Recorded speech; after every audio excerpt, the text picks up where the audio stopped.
నమస్తే, welcome to our channel. ప్రస్తుతం మనతో సీనియర్ జర్నలిస్ట్ భరద్వాజ గారు ఉన్నారు. వారితో మాట్లాడదాం. సార్ నమస్తే. సార్, అమెరికా చైనా దిగుమతుల మీద 10% టారిఫ్స్ విధించింది. దానికి ప్రతీకార చర్యగా చైనా కూడా అమెరికా వస్తువుల మీద టారిఫ్స్ విధిస్తుంది సార్. దీన్ని ఎలా తీసుకోవాలంటే ట్రేడ్ వార్ మొదలైంది చైనాకి అమెరికాకి అంటున్నారు సార్ విశ్లేషకులు. దీన్ని ఎలా తీసుకోవాలి? అంటే అమెరికా ఆర్థిక వ్యవస్థని కాపాడుతాను అని ప్రకటించి ఎన్నికల్లో గెలిచాడు ఆయన.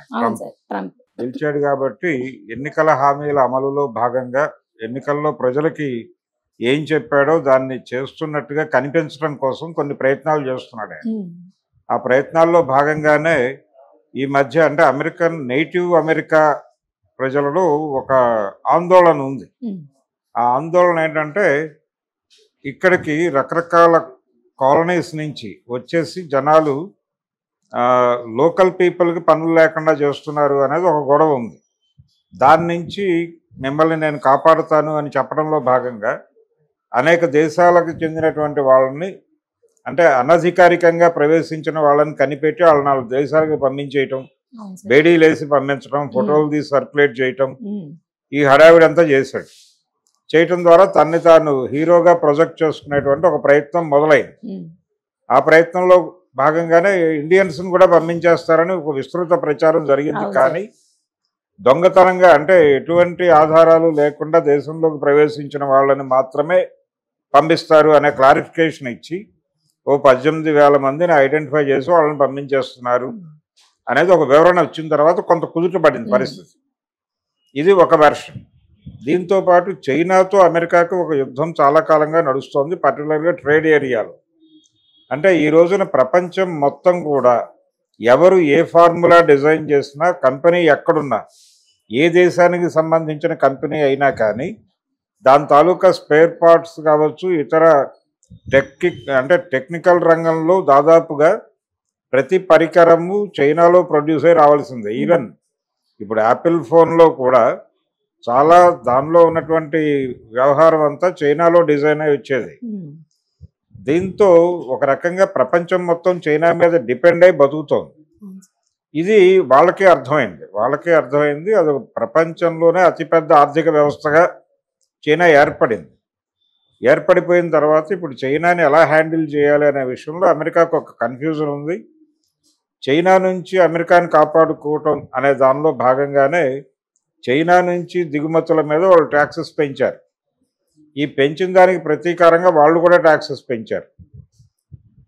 పెంచటం అంటే ప్రధానంగా వాళ్ళని చైనాని ఇబ్బంది పెట్టింది ఎక్కడ అంటే అమెరికా నుంచి వచ్చేటువంటి ట్రక్స్ ఇలాంటివి ఉన్నాయి వాళ్ళకి, కార్లు, తర్వాత క్రూడ్ ఆయిల్, ప్రధానంగా వ్యవసాయ పరికరాలు, బొగ్గు తర్వాత క్రూడ్ ఆయిల్, ఇవి కొంచెం ప్రధానం. ఈ క్రూడ్ ఆయిల్ వలన చైనా విదేశీ మారక ద్రవ్యం కోల్పోతోంది అని చైనాలో మొదటి కమ్యూనిస్టు ప్రభుత్వం ఏర్పడినప్పుడే గుర్తించారు. వాళ్ళు గుర్తించి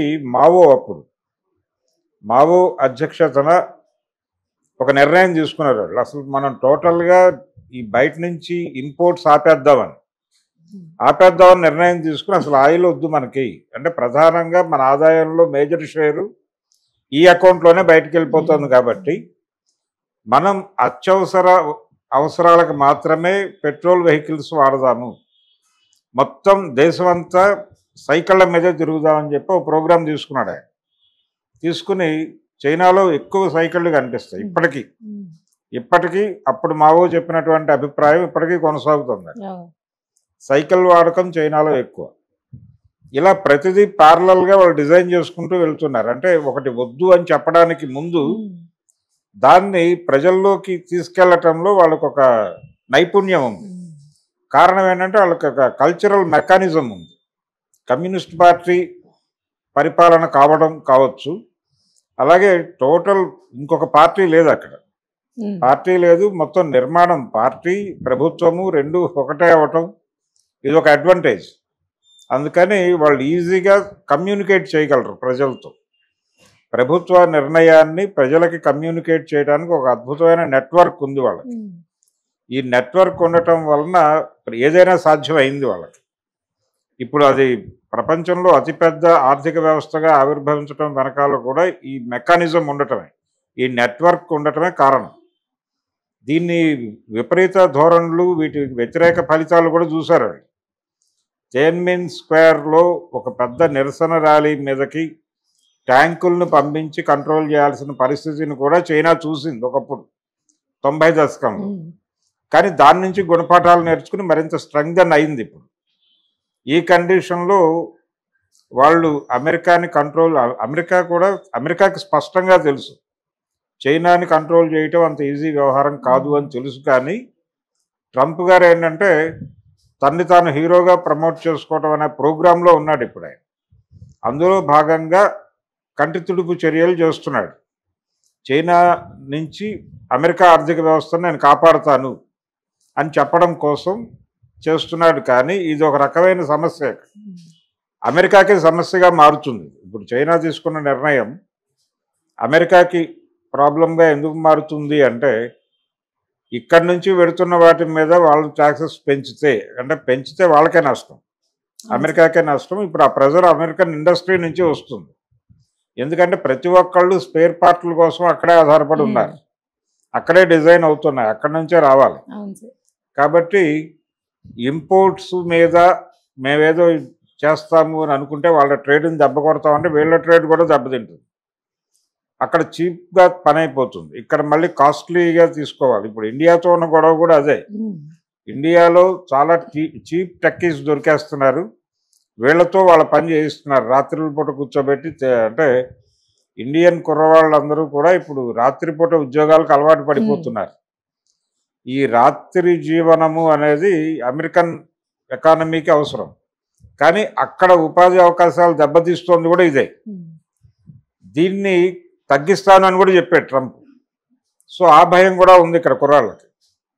వీళ్ళు ఒకవేళ తలుపులు మూసేస్తే ఏంటి పరిస్థితి అని. ఇక్కడ చాలా కంపెనీలు మూతపడతాయని ఆందోళన ఉంది, కానీ అది కూడా జరగదు. ఎందుకంటే ఇండస్ట్రీకి చీప్ లేబర్ అవసరం కాబట్టి ఎక్కడ ఉంటే అక్కడ ఎక్స్ప్లోర్ చేసుకుంటూ వెళ్ళిపోతారు. అందుకని అమెరికన్ ఇండస్ట్రీ నుంచే ప్రెజర్ వస్తుంది అమెరికన్ గవర్నమెంట్కి. అసలు అమెరికన్ గవర్నమెంట్ని కానీ ప్రపంచంలో ఏ ప్రభుత్వాన్నైనా నడుపుతోంది కార్పొరేట్లే. ప్రపంచ బ్యాంకు మార్కెట్ ఎకానమీయే నడుపుతోంది టోటల్ ప్రపంచాన్ని. కాబట్టి ఈ కంట్రోల్ ఇదంతా కూడా కేవలం మాటల యుద్ధమే, ఇది చేతల యుద్ధంగా మారేటువంటి అవకాశం లేదు. ఈ నిర్ణయాలు జరిగినాయి అంటే వీళ్ళు కూడా తిప్పికొట్టారు, తిప్పికొడుతూ వీళ్ళు కూడా ఒక ప్రకటన చేశారు, అయిపోయింది. మేము బలంగా ఎదుర్కొంటాం అని కూడా చెప్పారు. చైనా నుంచి విడుదలైనటువంటి ప్రకటనలో మేము దీన్ని చాలా సీరియస్గానే పట్టించుకుంటున్నాము అని చెప్పి ఒక బెదిరింపు, ఒక వార్నింగ్ కాల్ ఇచ్చేశారు వాళ్ళు. ఈ వార్నింగ్ కాల్కి ఎలా స్పందించాలనేది ఇప్పుడు ట్రంప్ గారి ప్రోగ్రాం. ట్రంప్ ఇప్పుడు దీన్ని హ్యాండిల్ చేయటం ఎలా అనే దాని మీద ఒక సేఫ్ డిజైన్ చేసుకుంటాడు. తను బయటపడటానికి, తను బయటపడాలి, తనకి ఇబ్బంది కలగకూడదు, తన ఇమేజ్ డ్యామేజ్ కాకూడదు, తన దేశంలో ఉన్నటువంటి కార్పొరేట్ల ప్రయోజనాలను ఇబ్బంది పెట్టకూడదు. అలా ఒక ఇందాక మనం అనుకున్నట్టుగా ఇండియన్స్ని పంపించేస్తారు, టోటల్ ఇండియన్స్ అందరినీ బయటకు పంపించేస్తున్నారు,